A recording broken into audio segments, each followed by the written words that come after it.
श्री सीताराम चंद्राभ्याम नमः। युद्ध कांड 122वां सर्ग। श्री राम की आज्ञा से विभीषण द्वारा वानरों का विशेष सत्कार तथा सुग्रीव और विभीषण सहित वानरों को साथ लेकर श्री राम का पुष्पक विमान द्वारा अयोध्या को प्रस्थान करना। फूलों से सजे हुए पुष्पक विमान को वहां उपस्थित करके पास ही खड़े हुए विभीषण ने श्री राम से कुछ कहने का विचार किया। राक्षस राज विभीषण ने दोनों हाथ जोड़कर बड़ी विनय और उतावली के साथ श्री रघुनाथ जी से पूछा, प्रभु, अब मैं क्या सेवा करूं? तब महातेजस्वी श्री रघुनाथ जी ने कुछ सोचकर लक्ष्मण के सुनते हुए यह स्नेह युक्त वचन कहा, विभीषण, इन सारे वानरों ने युद्ध में बड़ा यत्न एवं परिश्रम किया है, अतः तुम नाना प्रकार के रत्न और धन आदि के द्वारा इन सब का सत्कार करो। राक्षसेश्वर, ये वीर वानर संग्राम से कभी पीछे नहीं हटते हैं और सदा हर्ष एवं उत्साह से भरे रहते हैं। प्राणों का भय छोड़कर लड़ने वाले इन वानरों के सहयोग से तुमने लंका पर विजय पाई है। ये सभी वानर इस समय अपना काम पूरा कर चुके हैं, अतः इन्हें रत्न और धन आदि देकर तुम इनके इस कर्म को सफल करो। तुम कृतज्ञ होकर जब इनका इस प्रकार सम्मान और अभिनंदन करोगे, तब ये वानर यूथपति बहुत संतुष्ट होंगे। ऐसा करने से सब लोग यह जानेंगे कि विभीषण उचित अवसर पर धन का त्याग एवं दान करते हैं, यथा समय न्यायोचित रीति से धन और रत्न आदि का संग्रह करते रहते हैं, दयालु हैं और जितेंद्रिय हैं। इसलिए तुम्हें ऐसा करने के लिए समझा रहा हूं। नरेश्वर, जो राजा सेवकों में प्रेम उत्पन्न करने वाले, दान मान आदि सब गुणों से रहित होता है, उसे युद्ध के अवसर पर उद्विग्न हुई सेना छोड़कर चल देती है। वह समझती है कि यह व्यर्थ ही हमारा वध करा रहा है। हमारे भरण पोषण का या योग क्षेम की चिंता इसे बिल्कुल नहीं है। श्री राम के ऐसा कहने पर विभीषण ने उन सब वानरों को रत्न और धन देकर सभी का पूजन सत्कार किया। उन वानर यूथपतियों को रत्न और धन से पूजित हुआ देख उस समय भगवान श्री राम लजाती हुई मनस्विनी विदेह कुमारी को अंक में लेकर पराक्रमी धनुर्धर बंधु लक्ष्मण के साथ उस उत्तम विमान पर आरूढ़ हुए।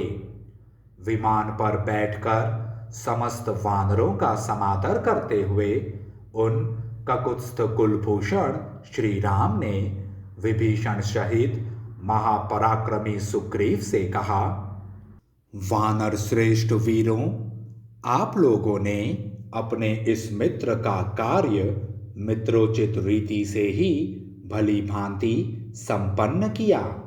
अब आप सब अपने अपने अभिष्ट स्थानों को चले जाएं।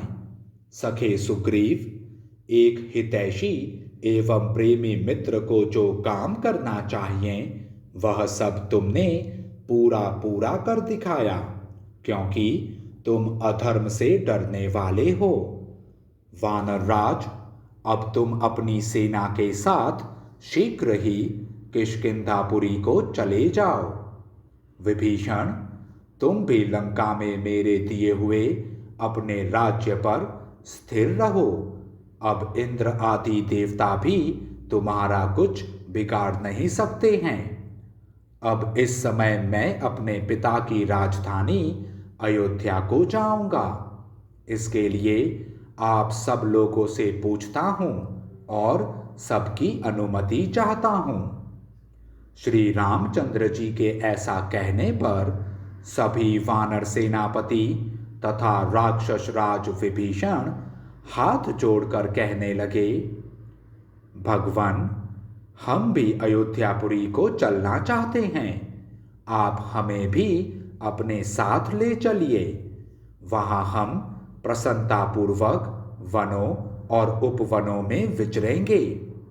नृपश्रेष्ठ, राज्याभिषेक के समय मंत्रपूत जल से भीगे हुए आपके श्री विग्रह की झांकी करके माता कौशल्या के चरणों में मस्तक झुकाकर हम शीघ्र अपने घर लौट आएंगे।